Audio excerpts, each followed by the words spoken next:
tardes y bienvenidos alumnos de segundo grado de secundaria y público en general. Estamos en una nueva sesión de Aprende en Casa para la asignatura de Ciencias Física. Estoy segura de que aprenderán muchas cosas interesantes. En esta ocasión nos acompaña la maestra Cindy Romero. Maestra Cindy, bienvenida y muchas gracias por estar con nosotros. Muchas gracias, Leslie. Es un gusto estar de nuevo con ustedes. Durante esta sesión le envío un saludo a todas y todos nuestros queridos alumnos. Espero se encuentren bien y sigan tomando las medidas necesarias para conservar su salud. La sesión de hoy se titula Todo depende de la luz con que se mire. Leslie, ¿sobre qué piensas que vamos a hablar? Si analizo las sesiones anteriores en donde hemos hablado del universo, quizá tenga que ver ¿con la luz de los astros, maestra? Muy buena respuesta, Leslie. Algo tiene que ver con eso. Pero, ¿qué te parece si iniciamos para aclarar nuestro tema? Perfecto. Entonces, comencemos. No olviden tener a la mano su cuaderno y bolígrafo para que vayan haciendo sus anotaciones. Si tienen alguna discapacidad visual, tengan listas sus hojas Leyer, regleta y punzón para registrar. Comencemos. Antes de que empecemos a definir nuestros principales conceptos, escriban las siguientes preguntas para que al final puedan contestarlas. 1. ¿De qué colores se compone la luz? 2. ¿Qué es el espectro electromagnético? 3. ¿Cómo se ha estudiado el universo mediante el espectro electromagnético? ¿Listos? Muy bien. Ahora pongan mucha atención. El 15 de octubre de 1997 se lanzó desde Cabo Cañaveral, Florida, Estados Unidos, un cohete con dirección a Saturno que llevaba la sonda Cassini y el módulo de descenso Huygens, llegando a su destino en 2004. El proyecto Cassini-Huygens constituyó uno de los proyectos de investigación astronómica más ambiciosos del siglo pasado, al significar una alianza entre tres agencias espaciales: la NASA, la Agencia Espacial Europea y la Agencia Espacial Italiana, y por recibir contribuciones de 27 países para lograrlo.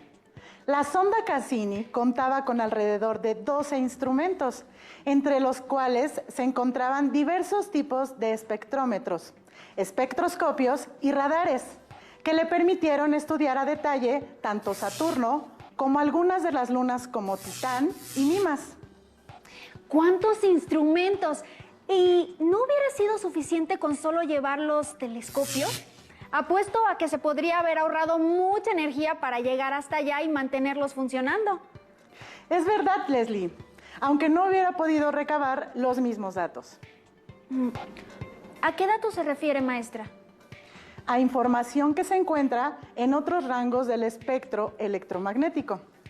Los astrónomos y astrofísicos estudian el universo por medio de la luz o radiación electromagnética. Maestra, ahora sí me dejó pensando, ¿qué son las ondas electromagnéticas? Veamos el siguiente video para conocer más acerca de estas. Cuando las estrellas están demasiado lejanas o requerimos medir la distancia de objetos celestes aún más distantes, como las galaxias, los astrónomos se valen del estudio de la luz emitida por los objetos celestes, en especial si dicha luz se descompone en su espectro electromagnético. Como pudimos apreciar en el video, la luz está compuesta de distintas ondas electromagnéticas, que en su conjunto forman el espectro electromagnético. Ah, ya me está quedando todo más claro. Y maestra, cuéntenos, ¿cómo se dieron cuenta de que existía si solo una pequeña parte es visible al ojo humano? Con gusto. Esto se lo debemos al trabajo de diversos investigadores, como Benjamin Franklin, Alessandro Volta, Hans Christian Ørsted, André-Marie Ampère, George Simon Ohm y Michael Faraday, entre los siglos XVII y XIX. Al inicio, no se consideraba que los fenómenos eléctricos y magnéticos estuvieran relacionados.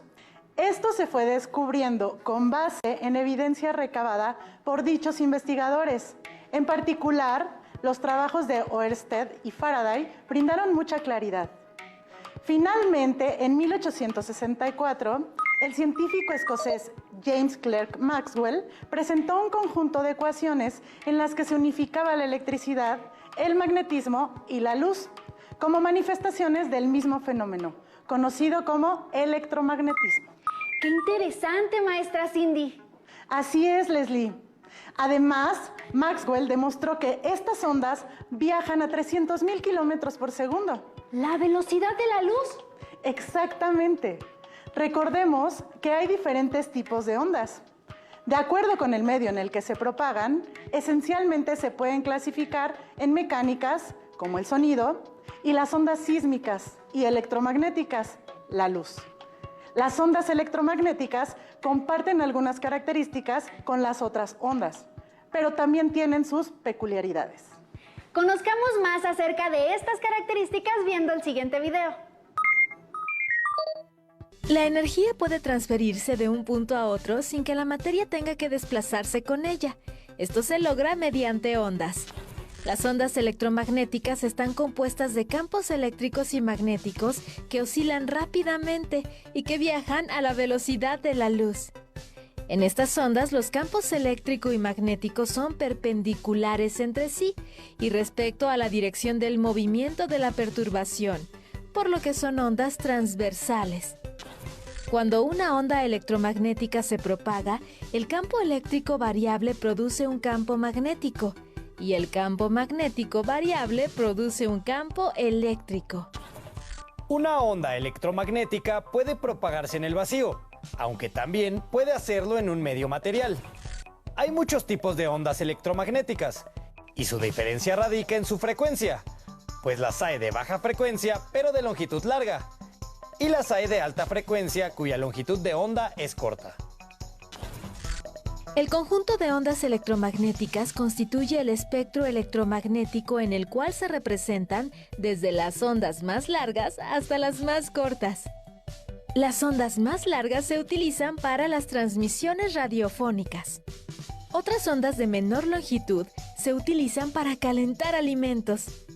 Y ondas de longitud aún menor se utilizan en los aparatos de rayos X, así como en los aparatos de radioterapia en la lucha contra el cáncer.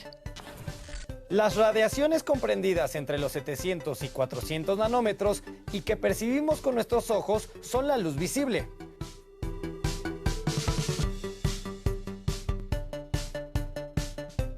Por otra parte, son radiaciones ligeramente mayores los rayos infrarrojos que captamos como calor.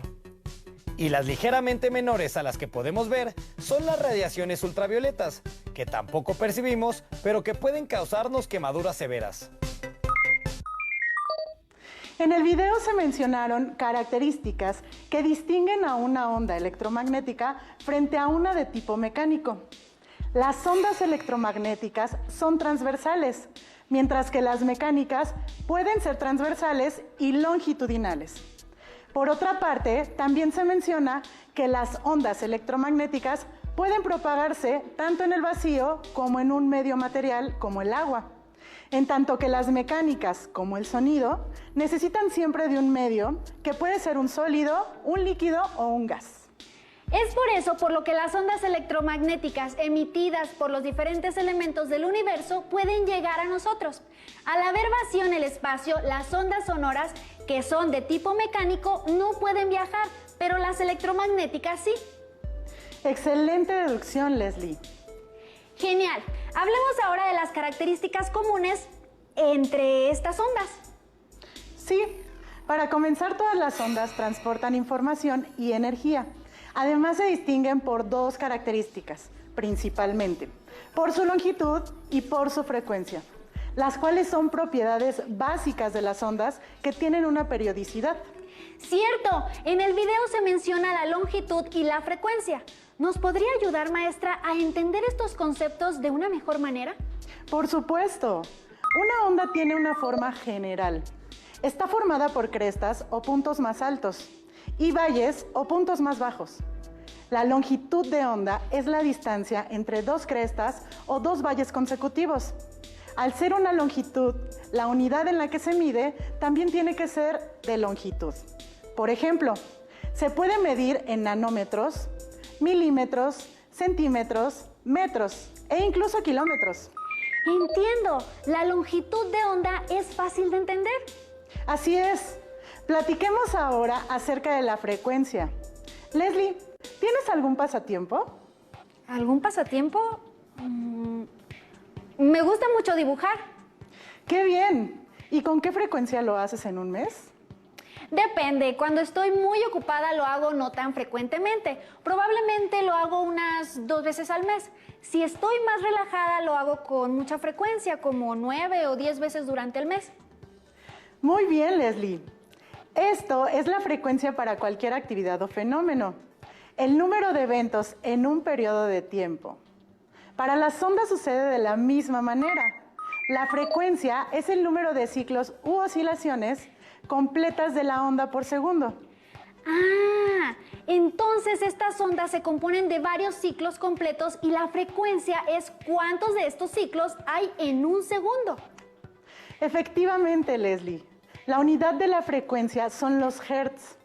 En este caso, la frecuencia es de 1 hertz, ya que la onda cumple un ciclo completo en un segundo. En este otro ejemplo, podemos ver cómo hay 2 ciclos en el mismo periodo. 1 segundo, por lo que la frecuencia es de 2 hertz. Por lo tanto, esta segunda onda tiene una mayor frecuencia que la primera. Algo que podemos notar, maestra Cindy, es que la longitud y la frecuencia son inversas. Es decir, si hay una onda con una longitud muy larga, su frecuencia será pequeña. Y por el contrario, si su frecuencia es grande, su longitud de onda será menor. Así es, Leslie. Muy buena observación.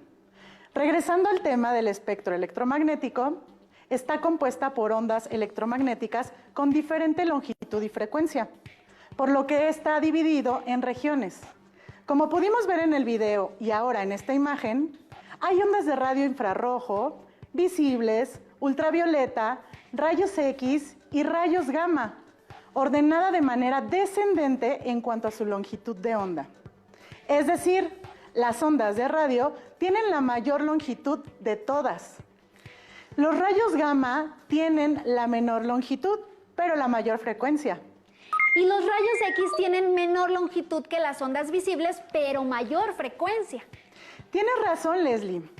Notemos también que las ondas visibles, es decir, aquellas que podemos ver los seres humanos a simple vista y que corresponden a los colores del rojo al violeta, solo representan una pequeñísima parte de todo el espectro, ya que van aproximadamente de los 400 a los 750 nanómetros. ¡Sorprendente! Entonces, existen muchísimas más ondas electromagnéticas que no podemos ver que las que sí podemos.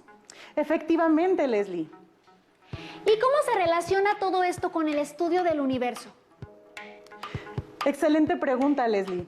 Ya sabemos que el telescopio revolucionó la manera en la que estudiábamos el cielo nocturno. Por poco, más de 3 ciclos. Los telescopios ópticos fueron el instrumento principal de investigación de los astros.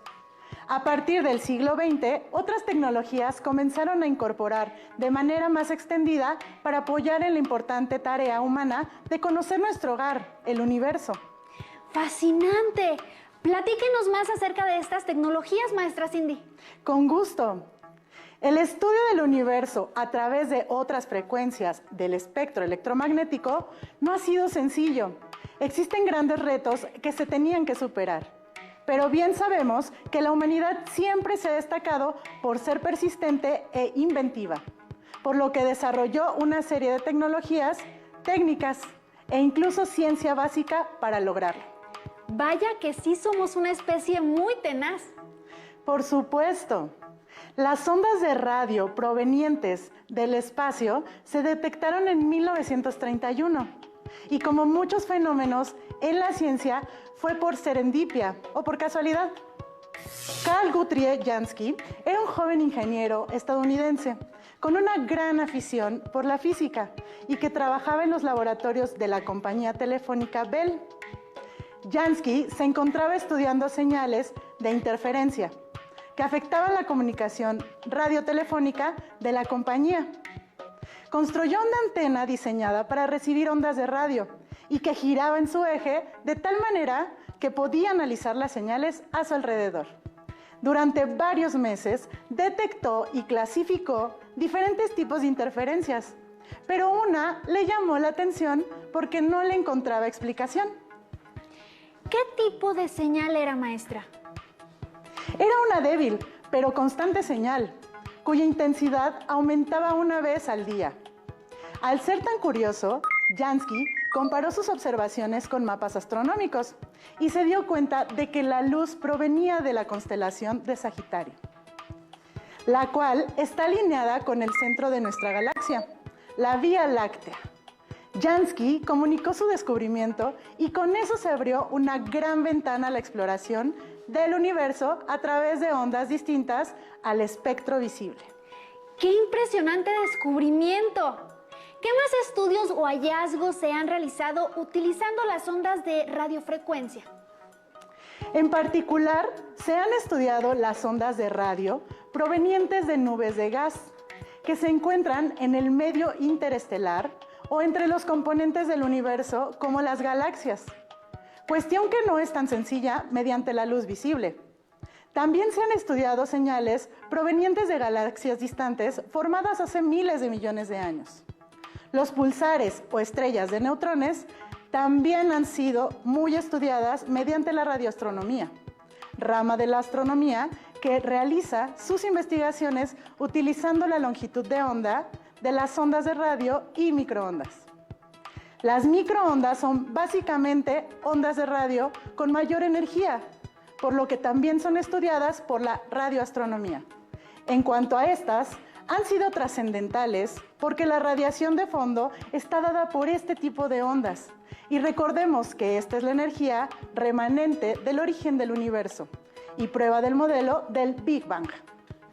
Cabe mencionar que, a diferencia de la luz visible, las ondas de radio son detectables a todas horas del día, por lo que su estudio no se detiene. ¡Impresionante! ¿Y en qué partes del mundo se pueden encontrar los telescopios que detectan estas ondas? Estos telescopios, mejor conocidos como radiotelescopios, se pueden encontrar prácticamente en países de todo el mundo, como en Chile, China y Australia.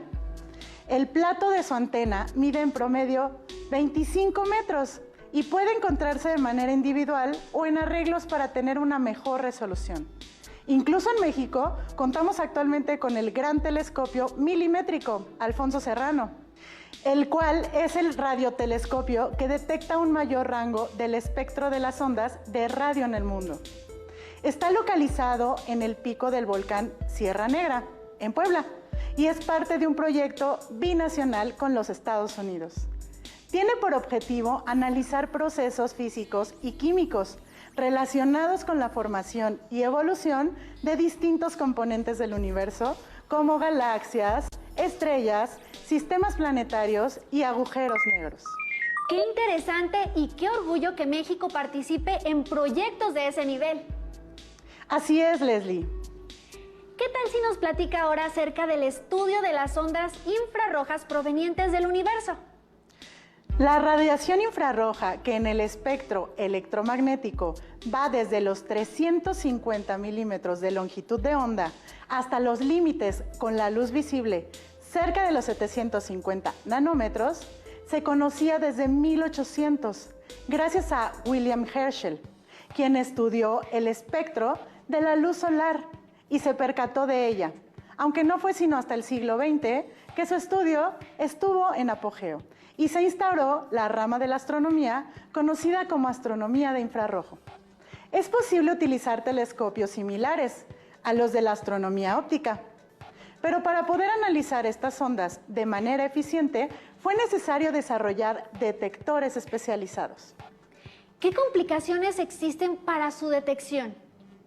El vapor de agua en nuestra atmósfera absorbe la mayoría de ellas, por lo que se tienen que instalar los equipos en lugares muy secos o de gran altitud, incluso fuera de la Tierra. ¿Fuera de la Tierra? Sí, el satélite astronómico infrarrojo, IRAS, por sus siglas en inglés, fue lanzado en 1983. Fue el primer telescopio espacial con esas características. Su misión principal era hacer un mapa de infrarrojo del cielo. Esta es una de las fotografías que tomó. ¡Sorprendente! Esta otra fotografía en infrarrojo fue tomada por el telescopio espacial Hubble y muestra la nébula de la Tarántula. Principalmente la astronomía infrarroja se ha dedicado a estudiar nubes de polvo, estrellas jóvenes, galaxias muy activas. Me imagino que sus investigaciones complementan a las realizadas por los telescopios ópticos y los radiotelescopios. Así es. ¿Sabían ustedes que podemos conocer no solo la forma y cómo lucen los astros, sino características como su composición química a partir del espectro electromagnético? ¿En verdad? Sí, veamos el siguiente video. Un espectro es el resultado de descomponer la luz emitida por alguna fuente en sus diferentes longitudes de onda. Cada elemento químico tiene un espectro característico que puede considerarse como su huella digital. De este modo, se puede saber la composición química de las estrellas a partir del espectro de los elementos que las conforman.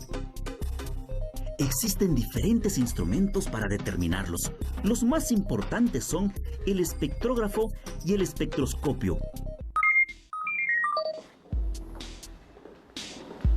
Como pudimos ver, la espectroscopía es el análisis de la absorción y emisión de la radiación electromagnética.